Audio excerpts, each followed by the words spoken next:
I You might guess. want to check your settings. I think you're recording now. I think there's a, yeah, I think there's a red dot that shows up now, like where I'm sharing my screen, and I think that means it's being recorded. Oh, Yeah, I mine see. says recording on top. Okay, let me see if I. Last time I was able to record online. If I'm not able to figure it out real quick here, though, I'll just let's see. Host. Oh,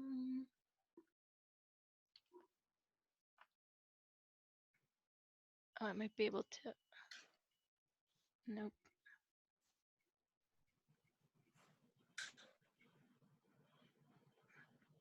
Let's see. Just to get it uploaded on the cloud, but if not, that's okay. We'll do it this way. Awesome. Okay. Who else wants to go? I guess I can go.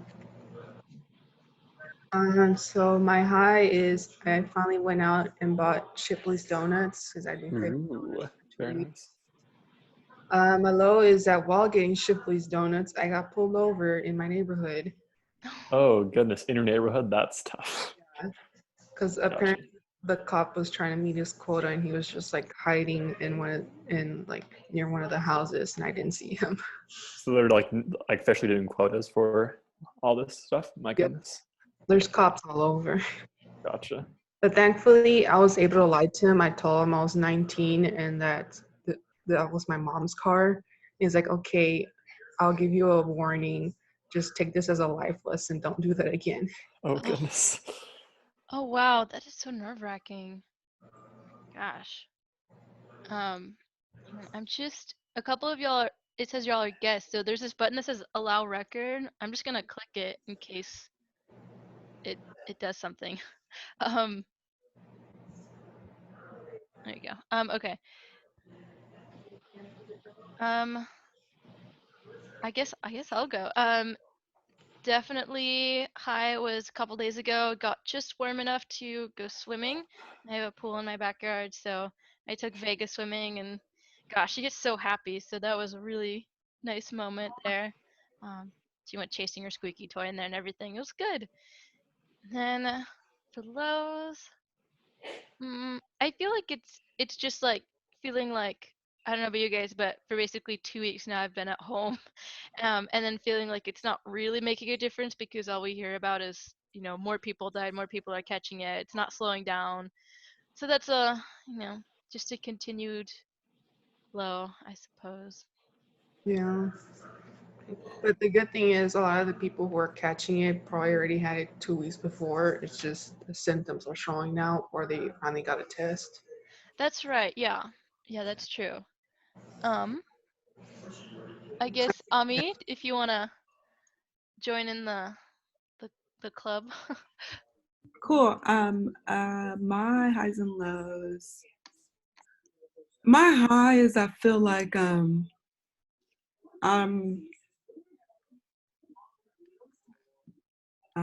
I still am at a distance. I like hear all the information on the news and whatnot. I have 12 siblings. I just have a lot of family, and um, I think sometimes the more people you know, or I'm just like, what if this is going to affect somebody related, things like that. And so I'm grateful that that's not the case. I'm grateful that we are taking precautions. I did get to go see my nieces and nephews. They're not bringing them to the house. Just being able to do that was really nice. Low is that I feel like I've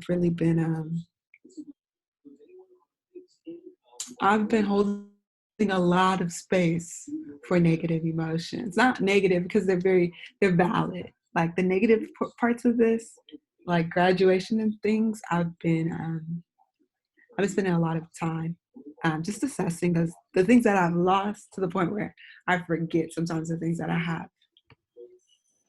Yeah, I think it's definitely all things we can relate to. And also, so before I let Emily take it away, want to say maybe like 20, 30 minutes in, we'll try to be healthy. And if you stand, stand. If not, just stretch, whatever way stretching makes you works for you, I suppose. Try to get stuff moving. I don't know about you guys, but I spend like 90% of my time sitting down. So I saw that tip from the Healthy Student Organization program, which, by the way, guys, I'll probably know in a couple weeks, but I think we're going to hit gold in that program. So very exciting. Thank you for being healthy with us. I think, Cole, you took a picture with a banana. So thank you for that. And did I? Oh yeah, I think I did. I forget about that. Program. So very exciting stuff. But yeah, so thank you so much for doing this, Emily. I know a lot of people were looking forward to learning about this, and something we've been hearing about for a while because we have a number of allies who are in the club and really wanted to know a little bit more about that. But I think for anybody, I really enjoyed doing this training. I think it was 3 years ago I did it. I learned a lot about SSD, so excited to have you back. Yeah, well, thank you so much for inviting me, and I was glad that this is one thing that I didn't have to cancel. Yeah, this is a very interactive training, and we have a lot of activities and discussions, so I'm still kind of learning how that's going to translate to Zoom. But luckily, I think it's a small enough group that hopefully we can still manage, you know, questions and discussion. So feel free to, you know, jump in and have it be as interactive as it can be given the circumstances. So the Disability Advocate Training is a training that SSD has been providing to students, faculty, and staff on campus since 2011. And also just an aside from the kind of presentation, if you do have questions or suggestions for like, hey, have you ever thought about including this in the presentation? We'd be very interested in your perspective as you know, students as well. And I will also say, if you just heard squeaking in the background, that's Maple deciding it would be a great time to play with the squeaky toy. So. I can't mute myself or you wouldn't hear me, so we'll just tell Maple that she has to play with her squeaky toys later. All right, so our Disability Advocate Training was created because we did have people who really wanted to work with students with disabilities but didn't know how. So our tagline is ready, willing, able. So we're hoping that folks are coming, you know, into the room, whether that's a physical room or a virtual room, ready and willing to work with people with disabilities. And then through this training, we're giving them specific tips and strategies to be able to do that. So we are really focused on, you know, not just taking in knowledge, but leaving with some practical tips and skills that folks can use. And we also really want to promote disability as part of our campus diversity throughout this training. So that's something that we'll touch on at a couple different points. And are you all familiar with Be Vocal? I think I've heard of it a couple times here and there. Okay, so a couple folks. So Be Vocal is our campus-wide bystander intervention training, our initiative. And we define bystander intervention as recognizing a potentially harmful situation or interaction and choosing to respond in a way that could positively influence the outcome. So that's kind of a mouthful, but we've broken it down into three simple steps. So the first step to bystander intervention is recognizing the harm. So you have to first recognize that something harmful could be happening. Your next step is to choose whether or not you're going to respond. And then the last step is to actually take action. And so bystander intervention can be applied to any number of different types of harm. For our purposes today, we're going to be talking about how do you respond in instances of ableism. But it's important to know that you might, you know, talk about Be Vocal or think about this in a variety of other types of harmful situations. So disability is really just a natural part of life. According to the 2010 census, 1 in 5 Americans reports having a disability. Since we're in the midst of the census right now, it's going to be interesting to see how or if those numbers might change once those results come out. So when I do this training, I always say, you know, if you know more than 5 people, or if you know, are in a class or an organization with more than 5 people, it's likely that you're going to know a person with a disability. And sometimes folks may not identify with that word. So you may have, you know, a grandparent who has hearing loss or a neighbor with Down syndrome, and they may not, you know, say, I have a disability, but it's one of those natural life experiences that shouldn't be seen as something completely, you know, foreign or unknown, like, oh, I've never met somebody with a disability. We all have, it just might not be the way that we have thought of disability. Another reason sometimes that number 1 in 5 Americans reports having a disability is because the majority of disabilities are invisible. And usually I ask like, hey, what are examples of invisible disabilities? I assume this group is probably pretty aware of that. A little. So, you know, things like mental health, ADHD, medical conditions, autism, a lot of those you can't necessarily tell somebody has that disability simply by looking at them. And so that's something that we'll spend a lot more time talking about throughout this training. And then also realizing that disability is one part of a person's life, and that may be, you know, a major part of their life. It may be a minor part of their life. That's going to be very different depending on, you know, each individual. But sometimes folks get so caught up in, oh, this is a person with a disability, that they end up being surprised, like, oh, you go to school or you have a job, simply because they see a disability as a completely consuming aspect of who someone is rather than a piece of someone's identity. So I wasn't sure if this is something that you all might be familiar with, looking at the different models of disability. There's a lot of different ways, different models that you can apply, but these are the 3 that we talk about specifically through this training, and then we also apply through our work at SSD. So the first one we'll talk about is the medical model of disability, which looks at disability as the problem of the individual. So there's something wrong with this person that we need to focus on fixing or curing them. And when this model was widely held by the US society really didn't have any responsibility to accommodate, because it was thought that society is for people who function, you know, in these certain ways. And if you're not able to meet that standard, that's when people with disabilities were kept at home. They were sent to live in institutions. There was no thought that we, you know, might try to accommodate people. They were really, people with disabilities were really pushed to and kept at the margins of society. With the disability rights movement and with the World War I and World War II, there started to be more, you know, recognition that the environment was really what was causing a lot of the barriers that people with disabilities were experiencing. So there was recognition that if we design our world differently, we can reduce some of those barriers. So we don't need to spend as much time focusing on fixing the person. You know, for example, if we create a ramp or an elevator, now that's going to open up access to a whole number of people, not focusing on whether or not we can cure their disability. We're creating access in the environment. And so that was when the first laws related to accessibility came out, was because of that social model perspective of disability. And where we're headed kind of moving forward is the minority model. So seeing disability as an identity group, as a minority cultural group, really with a focus on empowerment, inclusion, and pride, recognizing that it's not simply just about access and barriers, that the lived experience of disability is one that has value and that can be celebrated. So we're still working towards that, and that's not a model that's yet widely accepted.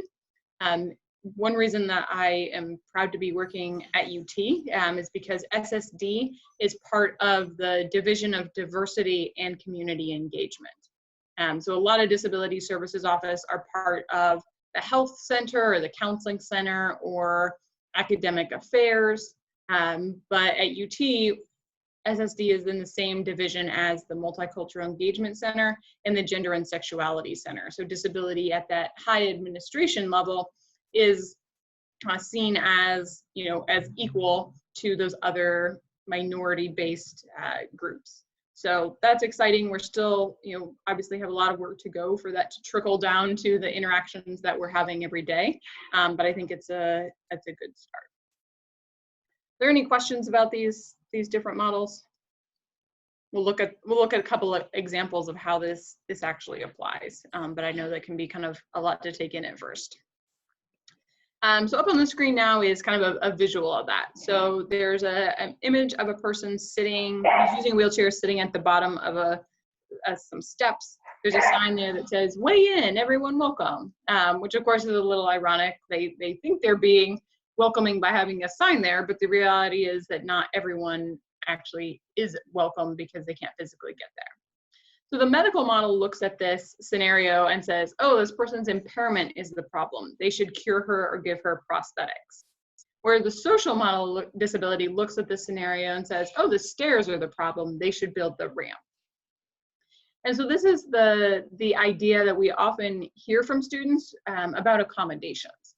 So sometimes we hear from students that, well, maybe I'm, not good enough to be here. I can't finish my tests on time, or I'm not able to, complete my work or access my materials. This is a problem, this is my problem. Maybe I'm not a good fit to be here at UT. The environment has made them feel like it's their problem.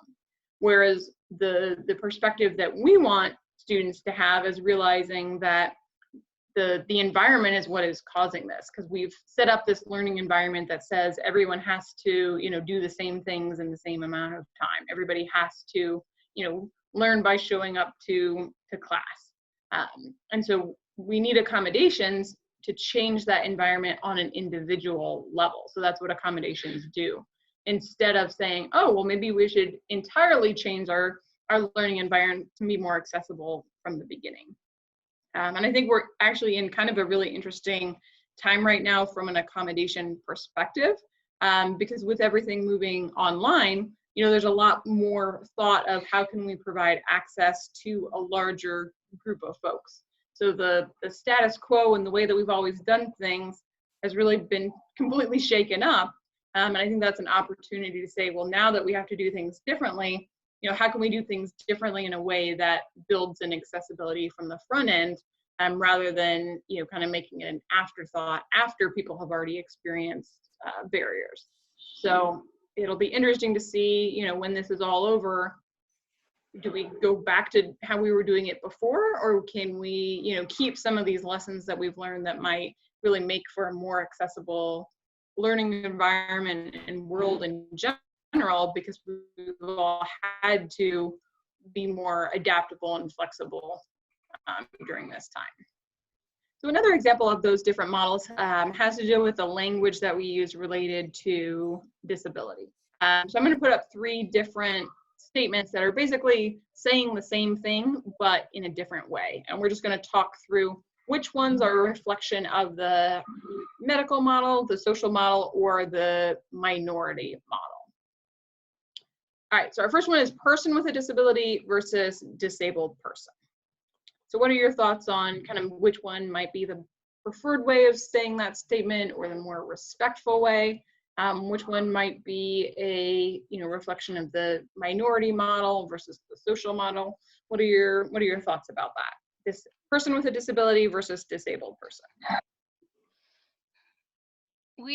I know in DASC we've talked about this a few days ago as well, but I like the idea of comparing this to the models. I feel like for me the social model might be person first, and then the minority model would be the identity first. Yeah. Okay. Ami, do you want to say something? Add to that? I actually would think it's the opposite almost, because the person with a disability is separating the person from the disability as if they need to be separated. And this disabled person is just more so identity. So now it becomes why it's considered a part of diversity, because this is an identity. And that's what people are working. So I would think it's reversed. And I'll just say there's no right answer to this.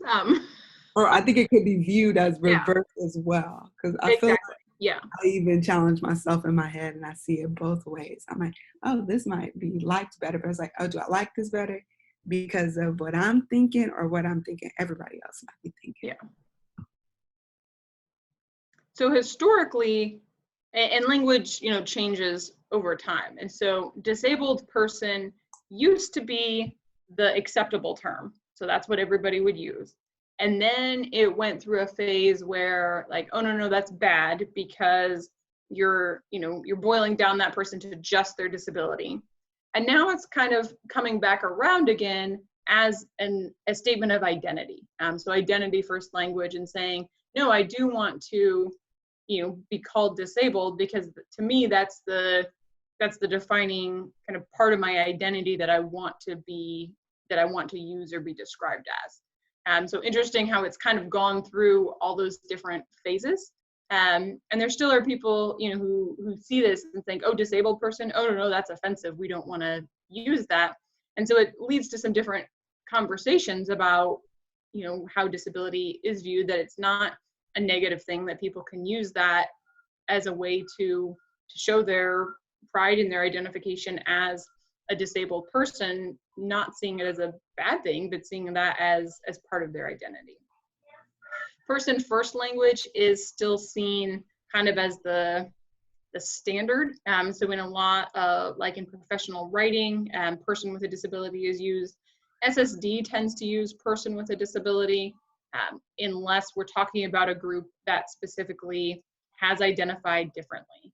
So for example, our website might talk about, we work with students with autism, but our students on the spectrum support group, that group has expressed a preference to describe themselves as autistic students. And so that's language that we would use to talk about that group. So even one, organization might use language differently depending on the group that we're describing, or that we're referring to. If you don't know somebody's preference, person with a disability is kind of the more generic term. But if you do know somebody's preference and they want to use identity first language, then that is definitely what we should defer to use. All right, our next one here is living with a disability versus suffering with a disability. I would definitely say that suffering would be the medical model version, whereas living with a disability is more so the, I guess, the social model. Yeah. So with the medical model, there was this thought that if you had a disability, you had a, sad, pathetic, miserable life, and you must be suffering. And that's not the case for all people with disabilities. So when somebody else chooses to describe a person with a disability as suffering, that's them imposing their judgment on another person, and them saying, oh, because you live differently, therefore that must be bad or negative, and you must be suffering. So unfortunately, that language is still pretty common. Living with a disability is certainly much more respectful and neutral. You're not saying it's good or bad, you're just saying that's part of life. One way that I can kind of take the temperature of where we are as a society is if you talked about suffering with and then attach that to any other minority group, that would be seen as horribly offensive. You're suffering with Jewishness, like, oh, you have this like reaction of, oh, that's horrible, you shouldn't say that. And yet if you say suffering with a disability, you usually don't get that same type of reaction. People are like, oh yeah, suffering with a disability, like it's seen as more acceptable, which again, to me, that's a reflection of we haven't fully embraced that minority model that really sees disability as a different type of life experience or a different identity. There's still some of that holdover from the medical model. All right, and then our last example here is confined to a wheelchair versus using a wheelchair. I would definitely say that confined to wheelchair is the medical model, because it's kind of like limiting the person and their ability, versus using wheelchair is much more more so the social model, because it doesn't imply that I think with using wheelchair, you're saying that people still might have the ability to walk in certain situations, whereas confined to wheelchairs, that's it kind of thing. Yeah. So again, confined to a wheelchair, that's very negative. You tend to think about that as limiting, which I always find interesting, because a wheelchair actually allows people to be more independent, and gives people more mobility. So that's always kind of interesting. And then I can't do what I would normally do in this setting, because normally I could, see everyone's faces, and I would say, if there's anybody who's wearing glasses in the group, I can say, oh, I see a couple people who are confined to glasses, which often gets a chuckle, because that sounds ridiculous. You don't say somebody is confined to glasses. But again, that's one of those kind of checks to say, we think that's funny. You're confined to glasses, but it's not funny to say confined to a wheelchair, because that's still somewhat acceptable for people to say. That's still very common for people to say confined to a wheelchair, wheelchair bound. So just another example of how far we have to go. And realizing that it wasn't, like, here's the medical model, and then, it was like, all right, close that book. All right, now it's time to open the social model. There's a lot of overlap between all those different models. And so in some ways we're still, at the medical model with some of the language that we're using. In other ways, we might be, more moving forward to the minority model. So just an interesting example of what those models, how those come into play in different areas of life. Any other comments or questions on the language piece before we move on? Like, this is so weird because I'm not getting that like feedback that I'm kind of used to when you're, when you're in the room kind of reading the energy. So, all right. So we can go over this fairly quickly because I imagine most of you are probably somewhat familiar with types of disabilities. So the definition of disability that we use at SSD comes from the Americans with Disabilities Act. And it's a person who has a physical or mental impairment that substantially limits one or more major life activities. So that's the legal definition, and that's the definition that a student has to meet in order to use accommodations through our office. So it's not a list of diagnoses, but we're looking at, do they have a physical or mental impairment, or a diagnosis or condition? How does that impact them? And then looking at major life activities, which is things like seeing, hearing, speaking, walking, breathing, learning. There's a very, very broad category of what that entails. So we've already talked about visible and invisible.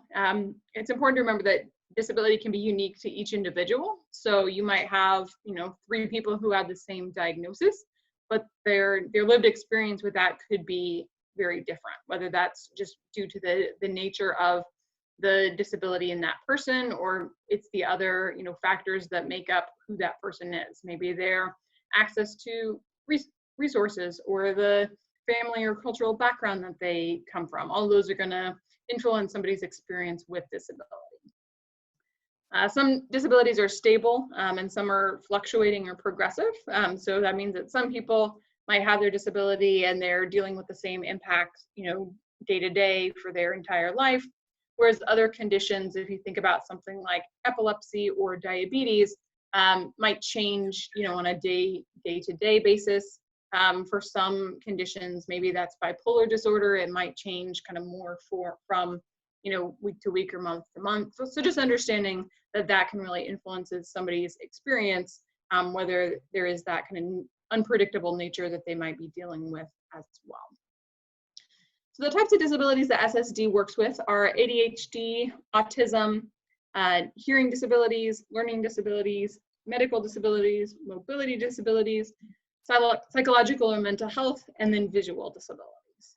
So that's how SSD kind of breaks those down into categories. And what I'm going to put on the screen now is a pie chart that is made up of the different categories of students that are registered with SSD by their percentages. So there's a list of all the disabilities that I just mentioned, in addition to TBI, which is traumatic brain injury, and then temporary, which would be things like broken bones or concussion. So the chart on the screen is all one color, so it actually is not a useful chart to you at this point. And the reason that we do it this way is to have a conversation about what do you think the representation of these disabilities are in relation to the percentages. So the largest percentage of disabilities that are registered with our office make up 41%. The second largest is 30%. The third largest is 13%. The next largest is 10%. And after that, everything goes down to either 0, 1, or 2%. So those 4 largest categories are what we're going to focus on right now. So normally I'd break you into groups and let you chat for a little bit, but just we'll kind of talk through these together. And it's also important to remember with this chart that students can show up in more than one category because students can have more than one diagnosis. So a student might have, ADHD and a learning disability, or a visual disability and a medical condition. There's any number of combinations as possible. All right, so we'll just go through these one at a time. So what do you think the largest type of disability is registered with our office is? I'm gonna guess ADHD, and I'm I always like I mix up the top two, but I'm thinking it's maybe not psychological because while a lot of people might have those diagnoses, I feel like people with ADHD might be more likely to get accommodations. All right, so we got one vote for ADHD. Does anybody else want to weigh in?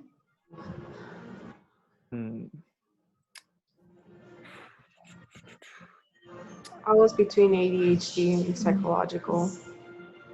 Yeah, I'd say the same maybe for 41%. Okay, so kind of an agreement on the first two, just maybe not which one falls in which category. Okay. I have a question. Uh-huh.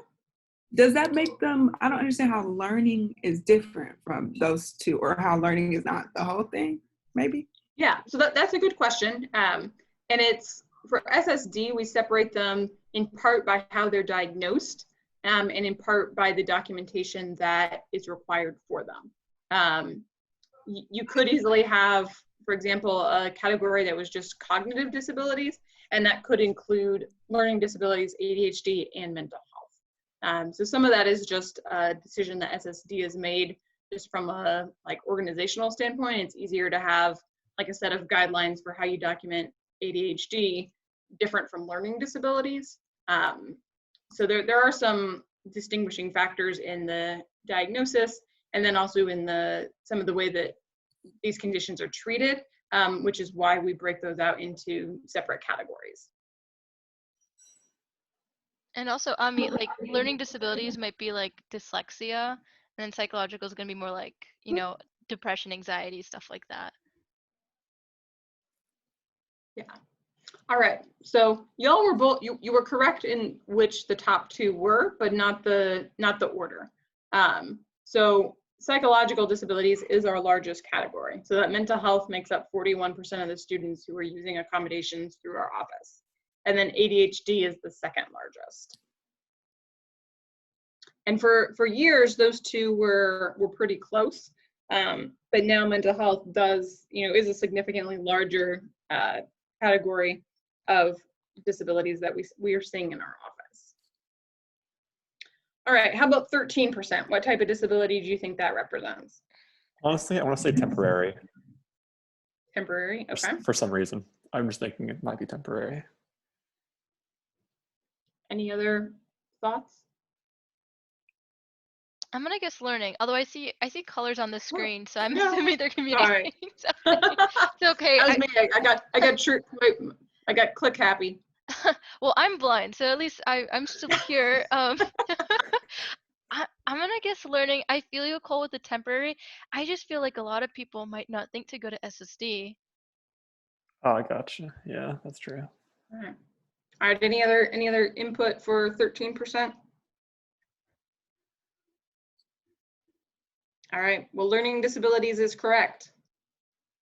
And yes, I think you're right on that, Emmeline, that a lot of students who have temporary disabilities, I think their instructors just work with them informally. So not a lot of them don't even need to come to SSD because they can, when they come in with a cast and say, hey, I need notes, professors are more likely to work with them because usually they might only need accommodations for a few weeks, and the need for them is sometimes more obvious. All right, and then 10%, what do you think that category represents? Medical, maybe. Anybody else want to chime in? Yeah, I think medical too. All right, well, you would be correct. That is our fourth largest category. And that's our most diverse category. So medical can be things like migraines or Crohn's disease or cancer. So there's a lot of different type of diagnoses that fall into that category. So now I'll go ahead and put it all on the screen. But again, those four top largest are psychological, ADHD, learning disabilities, and medical. And then all the other categories are either 0, and it's not really 0%. It rounded it up or down, so it's like 0.3%, 1% or 2%. I am curious about those little percentages of like which one is the biggest and the smallest. So And about also on the screen is the actual number. So brain injury, we have 17 students who are registered with that diagnosis. So that's one of the small ones. Autism is also one of the small ones at 46 students. Visual was 42 students. So those are the smallest categories. Wow, And those 46 are- autism. That's great. And those are based on numbers from last year. So this year, some of those may have changed a little bit. And again, this is only students who are registered with SSD. So that's, another factor to consider. This is not all students with disabilities at UT. These are just the ones who have, come to us and requested academic accommodations. So after kind of having that whole pie chart, any observations or things that surprised you or you have questions about?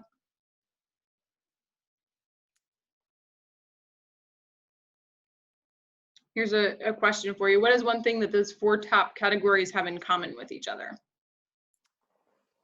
Invisible. Yay! Yep. And so that's something that's really important to consider when you add up those pieces of the pie. It's more than 90% of the students that we work with have an invisible disability. And that's really important when you think about the experiences of a student with a disability on our campus. When we say disability is part of diversity and it's a normal part of our campus experience, and yet it's often hard to, find like, what do you mean this is a normal part of campus? I don't see disability anywhere. Yeah. So that's one of the challenges. I think that's one of the reasons that DASC is so important, is to provide that opportunity for connection and community. Because outside of that, there's really not a way or a space that students with disabilities can easily or naturally find each other and connect if they have those invisible disabilities. And it's not something that they're openly talking about, in their groups and classes. It can be very easy to feel like this is this is going back to that medical model. This is a problem that they have. This is something, that's not common on our campus. So I think it's a challenge for how we kind of normalize disability and the presence of disability on our campus when it's not something that's easily seen. I think also with maybe like all the numbers of students who have an invisible disability registered with SSD, I think it's like necessity, especially when you have professors who are biased against students just because they can't physically see a disability, which I think can make it a lot harder than with people who do have visible disabilities to kind of like get what's the right word, like credibility, I guess you could say. Yeah, for sure. There's definitely a lot of a lot of different choices about do I ask my professor for accommodations, that you're kind of outing yourself as a person with a disability, that when you use a wheelchair, you have a sight cane, when you have an obvious disability, you're usually not, questioned so much about, well, do you really need these accommodations? Because often the need for them is more obvious. And so that's something that we're always trying to work on, is that education piece, that yes, a student can have very, real reasons that they need accommodations, even if it's not visible to the instructor. Anything else that you want to ask about or chat about related to the pie chart here? I believe so. Alrighty. So again, this slide might not be as relevant for this audience, but for some folks, they've never heard of SSD before. So this is our slide where we talk about who we are and what we do. We actually have 16 staff members now, Wow. and we have 3,000 students using services through our office. I think all of you know we're located on the 4th floor of the Student Services Building. Part of our space is our Assistive Technology Equipment Center. We do have 15 testing spaces, which I always use to point out 3,000 students using services, 15 testing spaces. That is, those numbers don't work out so well. And then we do have our walk-in hours. So students who either are registered or aren't registered, who have questions, can drop by and talk with one of our coordinators. And then our role on campus is to determine student eligibility for accommodations. We determine what those classroom and testing accommodations actually are. We will work with faculty and staff to make sure those accommodations are provided. Sometimes students come in and they have, questions or needs that our office doesn't respond to. And so we want to make sure that we're connecting students with resources or referrals where they can find those answers or get that support. We also do outreach and awareness across campus, and we do manage a testing fund and scholarships for students with disabilities who may need support either getting diagnosed with a disability or need some additional funding for their academics. So sometimes folks aren't aware that those are two resources that we provide in addition to academic accommodations. So that was probably all pretty familiar to you, but there you go. Now I can check the box and say, yay, I told you all about SSD. All right, so one part of this training that we want to give folks, again, one of those takeaways is to think about how people with disabilities do things, not if they can do them. So sometimes there's assumptions that the only way that something can be done is the way that we do it. And so there's two images on the screen. One is somebody who is reading Braille. The other one is somebody who is writing with their feet. So for most of us, that is not how we read or not how we write. And so we might not immediately think that somebody with a disability might be able to do those activities. And so rather than thinking, can this person do something? We want folks to get in the habit of thinking about and asking how somebody does something. This training and no training can make everyone an expert on every aspect of disability. But by starting conversations with, I have this paper form that I need you to fill out. How is the best way to do that? You're asking that respectfully, and then you're allowing the person with a disability to, share what's going to work the best for them. Oh, I can fill it out myself. Would you be able to, write down my answers or read it to me? But we're letting the person with a disability make that decision. We're not, assuming that they might need help or how they might need to accomplish something. So that's one of our practical takeaways is ask how somebody does something, not if they can do it. This is probably another slide that's pretty familiar to you, that access is a right, that federal law protects the rights of people with disabilities. So it's not something that we provide accommodations because it's nice. We do it because people with disabilities have the right to participate in all aspects of our society. And the three laws that govern that access are the Rehabilitation Act of 1973, the Americans with Disabilities Act of 1990, and then the Americans with Disabilities Amendments Act of 2008. And UT is subject to all three of those laws. And so one of SSD's roles is a compliance office, making sure that when it comes to access to the learning environment, that UT is compliant with those laws. And if we're not, students can, file a complaint or a lawsuit under any of those laws if we're not meeting our obligation and providing them with access. Any comments or questions on that? I wanted to when you were talking about the slide before this one, it reminded me I was in class a few weeks ago, and my professor was talking about some of the laws that affect recruiting, because it's a sales class. And so the last one he talked about was the ADA. And the first question, somebody popped their hand up, and the first thing they asked was, what do you do if somebody applies who can't do the job? I was like, Oh my gosh. Yeah, so a lot of assumptions about that, right? That, because somebody has a disability, they can't do the job. And I mean, maybe they really can't. Maybe they don't have the, qualifications to do it, but it's usually more the assumption of like, oh, they can't see, how could they possibly do this job? Or, oh, they can't hear, how could they possibly do this job? That's unfortunately where people's minds usually goes, instead of realizing like, oh, if they can't see, like, how are all the other ways that they could, still very successfully do this job with, tools and technology. But there's a long way to go for people to, overcome that idea that the disability means that you can't be successful. Yeah. What was the professor's response to that, just out of curiosity? Well, when the professor was describing the law, like it was clear that he didn't really know what it was. So I felt a moral, an ethical responsibility as like a self-proclaimed advocate. I raised my hand and that's kind of what I told him. I told him, it's actually a really small percent of the time that a person with disability genuinely cannot do something. And really the problem is that employers don't ask, they just assume. So I kind of said exactly what you're saying. And I even said for myself, I tell people I'm in marketing, their first thought might be, oh, you're blind, how can you make ads? And that, would be a total misunderstanding of what the job is and what my abilities are.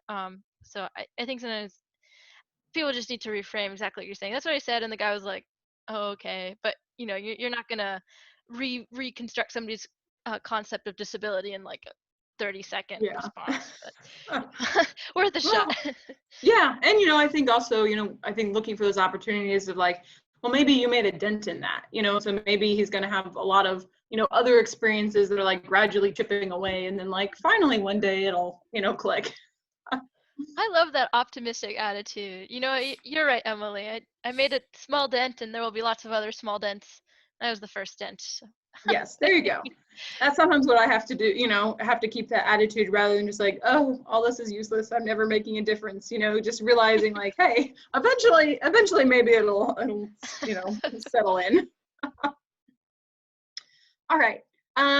So we have, and I know I'm watching the time here, and I want to make sure I don't, exceed our capacity. Like, even though this is a strange, like, it's not like somebody else is going to come into the room and kick us out.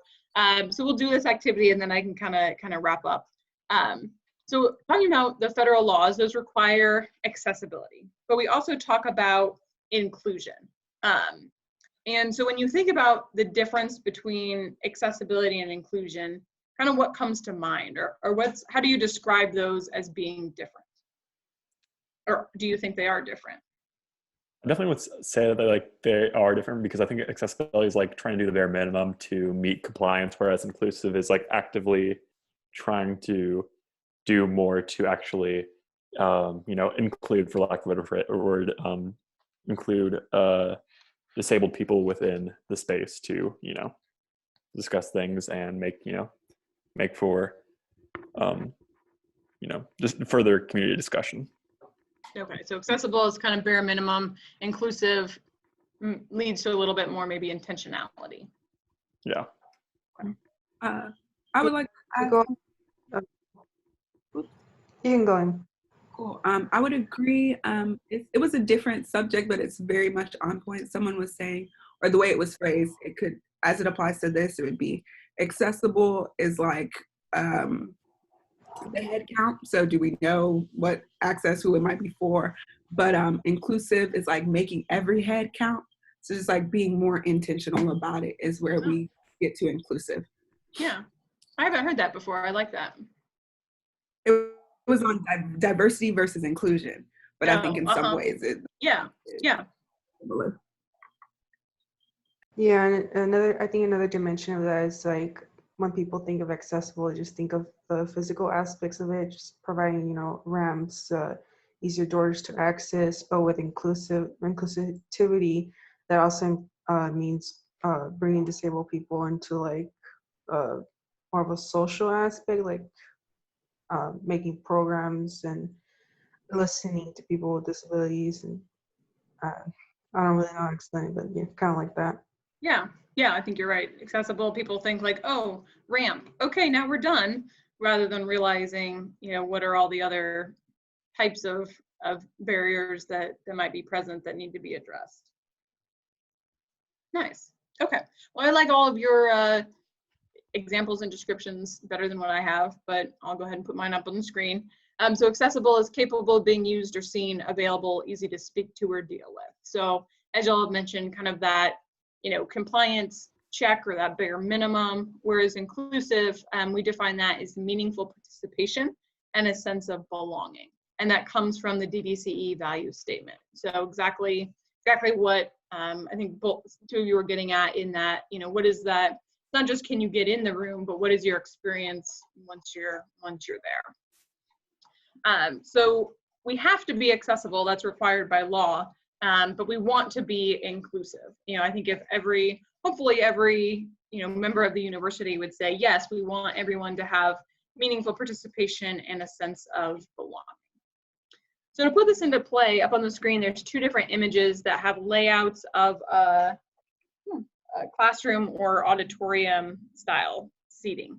So the one on the left is imagine a stage at the front of the room, and then there's kind of general seating, usually with like the tiered stairs, and then the accessible seating would be at the back of the room. And then the layout on the right, it's still the same with the stage on the front and the kind of tiered seating, but there's accessible seating on the left and the right, in the front and the back. So there's more choices. So technically both of these are accessible, but which one of these layouts would you say feels more inclusive? I would say the one on the right, but like you still have it to where if people who use wheelchairs or other devices would like to be up closer, you don't necessarily have that option still, it looks like. Yeah, so there's choice. The other one is like, all right, you can't do steps, here's where you have to sit, versus the other one, like, hey, do you feel like sitting in close to the back, at the left, to the right? There's more choice. And I need to update this because I really want to include a image of rooms where all the tables and all the chairs are on wheels, so you can reconfigure it any way you want, because that's really the ultimate in inclusion. Then you can really adapt to any of the needs. If everyone's a wheelchair user, then you can just get rid of all the chairs. So I need to update this training with that image.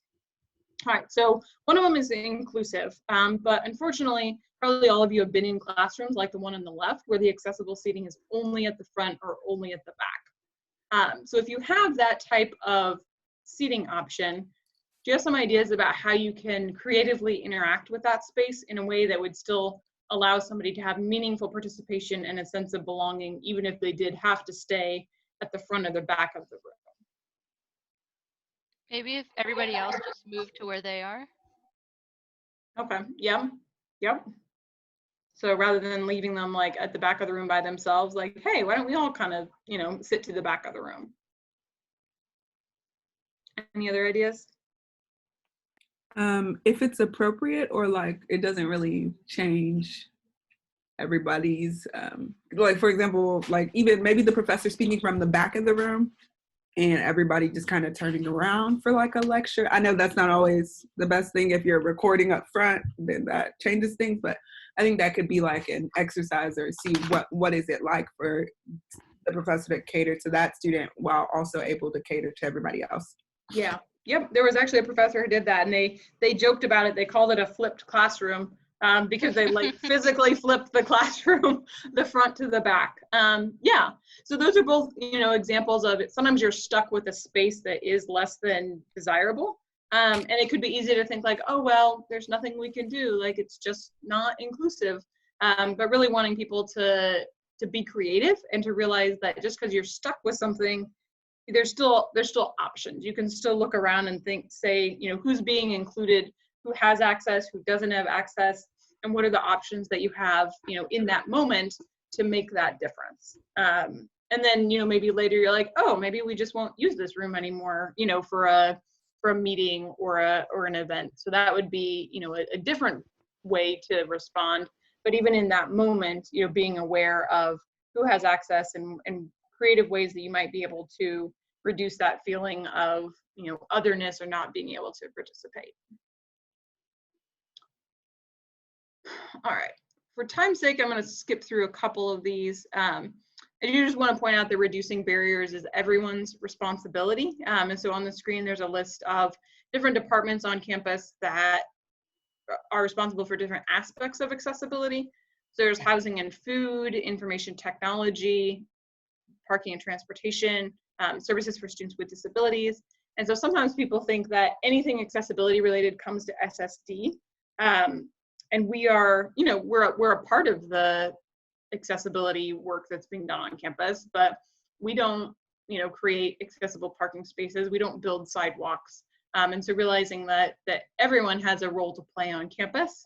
And then this is one of my favorite parts. I put up my little "and you." So each of us have that responsibility as a member of the UT community to recognize what are those barriers that exist on campus and what role can you play in reducing or eliminating those. And just to close, I think this is one of my last slides. This is the reason that is so important, is to reduce those barriers. So UT participates in a survey called the Student Experience at a Research Institution, and a number of universities participate in this survey. And one of the results that came back that was pretty concerning to our office and folks we share it with is that UT students with self-reported disabilities, so that means that they weren't registered with SSD, or they didn't have to be registered with SSD. Any undergraduate student could participate in this. The UT students who took the survey, who self-reported having disabilities, were statistically significantly less likely to agree with the following statements. Overall, I feel comfortable with the climate for diversity and inclusiveness at UT. UT is a safe and secure campus. UT is a welcoming campus. I feel valued as an individual at this campus. I feel that I belong at UT Austin. And knowing what I know now, I would still choose to enroll at UT Austin. So students who had disabilities were less likely to agree with those statements than students who didn't have a disability. So kind of what are your thoughts or reactions to that? I mean, I think it makes sense because I think we still deal with a particular climate environment in like a university setting where disability is still stigmatized. So I can certainly understand where some people would be coming from. Okay. So maybe not super surprising. Usually when I share this out with faculty and staff, they're usually pretty shocked and saddened that that's the case. That students don't feel as welcome or don't feel as valued. That should be pretty sobering, for us, and really have us asking, why is that, and where can we make those changes? So these results are from 2017. Actually, one of my tasks while we're all working from home is going to be looking at the results from, I think it's 2019. Yeah, we're always kind of a year behind in terms of getting the responses, and seeing if there's any hopefully improvement that we've had, but certainly hoping things that haven't gotten worse. But this is really kind of our call to action slide, realizing like why it's important to recognize barriers, why it's important to speak up when people with disabilities are not being believed or not taking their requests seriously for accommodations. We all have a role to play in that, because this doesn't say did you get extra time on your test, or did SSD do a good job? This is really relating to the whole experience of UT, walking around campus, being involved in groups, how you feel with your professor. All of those things contribute to this, and so we all have a role to play in hopefully improving the campus climate for students with disabilities. Did anybody else want to share any thoughts or reactions to this slide? That's just crazy to me about people not wanting to, or people being less interested in coming to UT if they knew what they knew now. That statistic in particular kind of hits hard, but I think it's also telling how you said faculty and staff are usually pretty like shocked, but the first reaction you got here was like, yeah, seems about right, unfortunately. Yeah.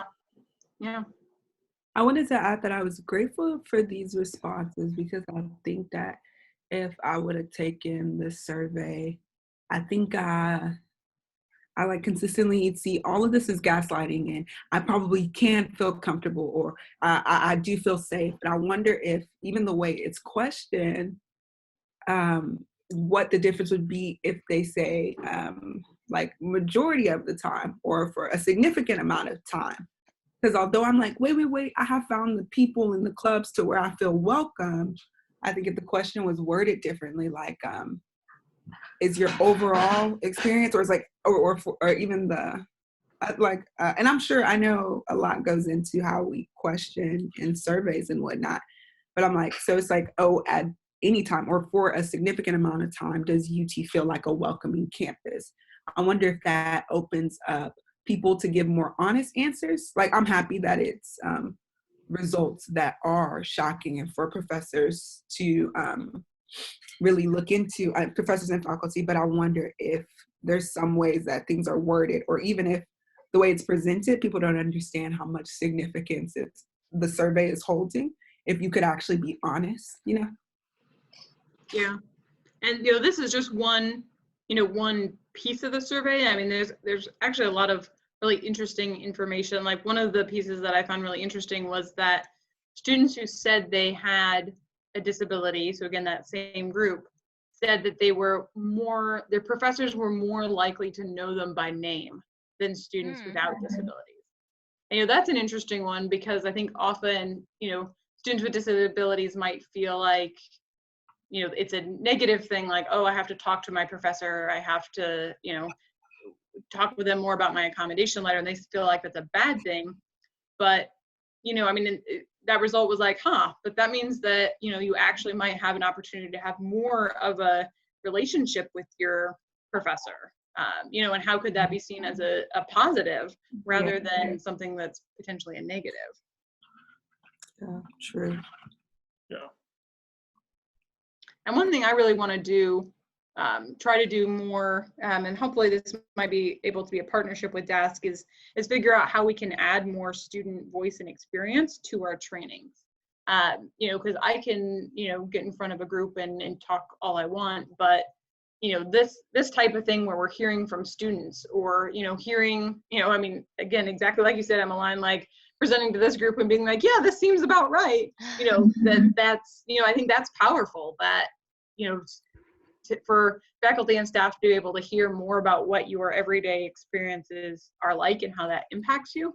I really want to, you know, be able to use that more in our trainings, because I think that's a much more powerful kind of way to create change, is when folks know exactly what this means for you, you know, kind of through your stories and your experiences, rather than, you know, kind of me talking about policies and procedures and how things should be done. So that might be an opportunity for us, you know, who knows, the rest of this semester, as we're all sitting at home with time on our hands, or, you know, in the coming year, to figure out what that would look like to share more experiences and incorporate more student voice in the work of SSD.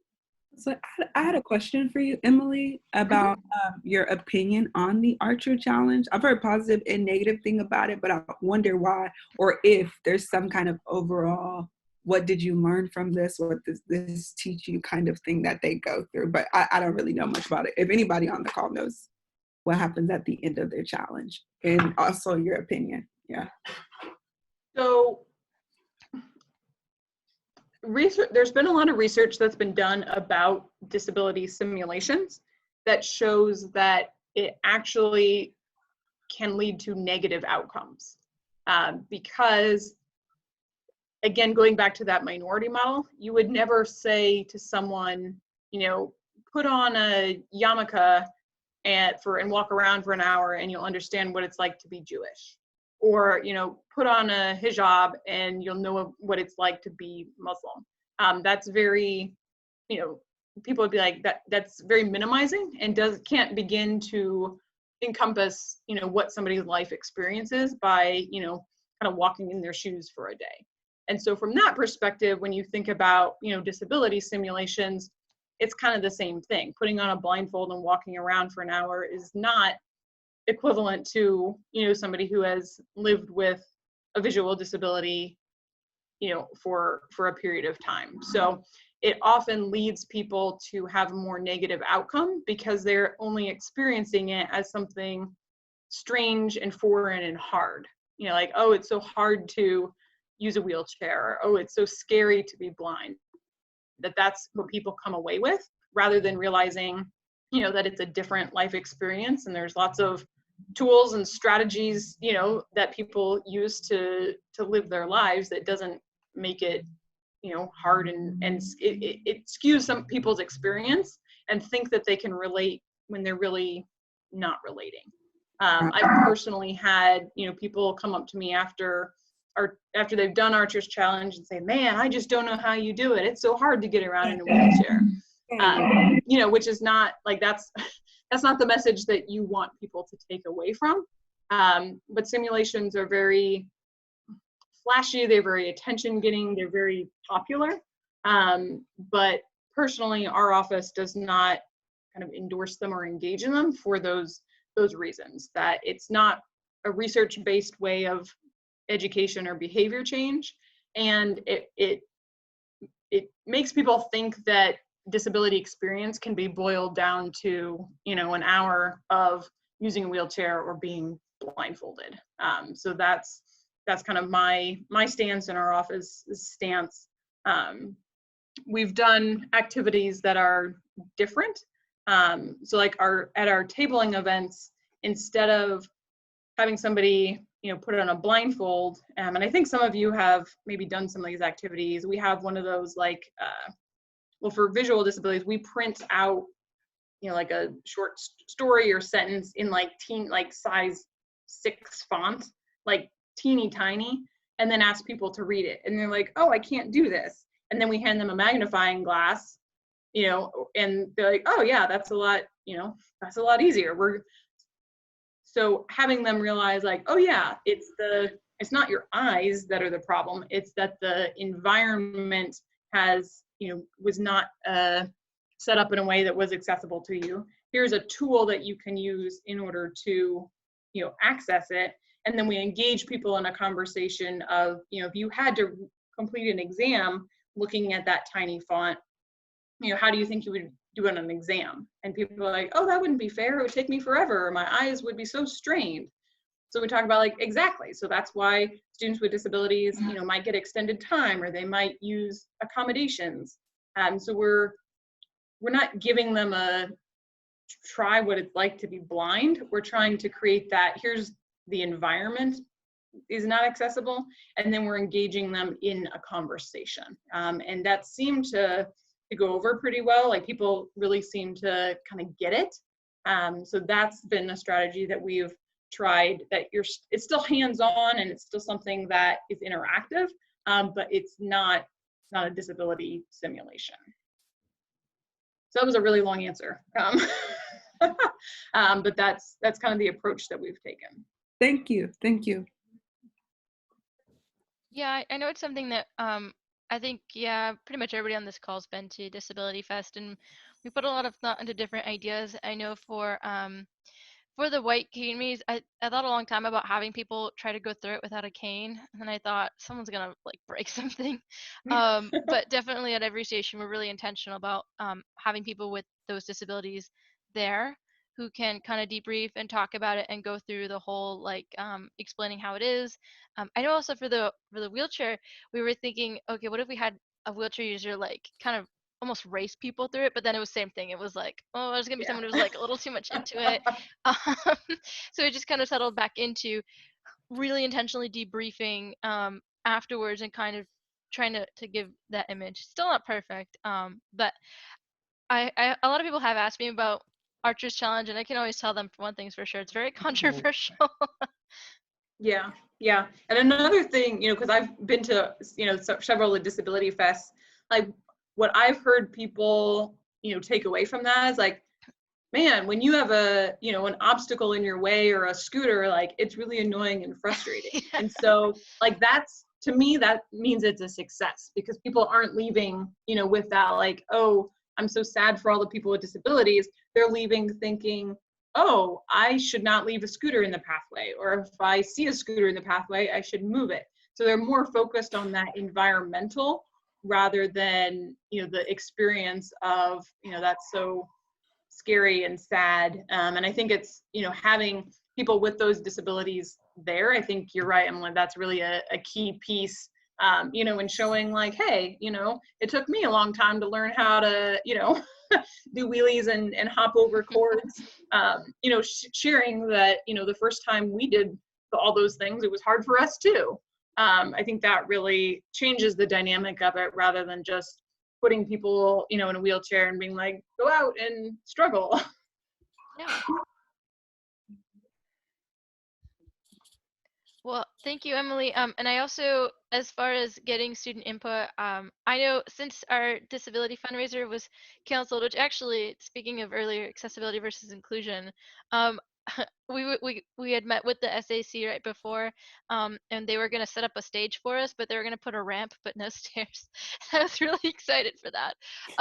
But since that's off, we have, I don't know about you guys, I have tons of time now, so I'd be happy to talk with you about the training. And but I really enjoyed this. I really like kind of getting back to basics and you know, the models and the statistics and all this. And I know that multiple people in the group chat said they would be looking over this recording, so I think it's going to be very interesting for them as well.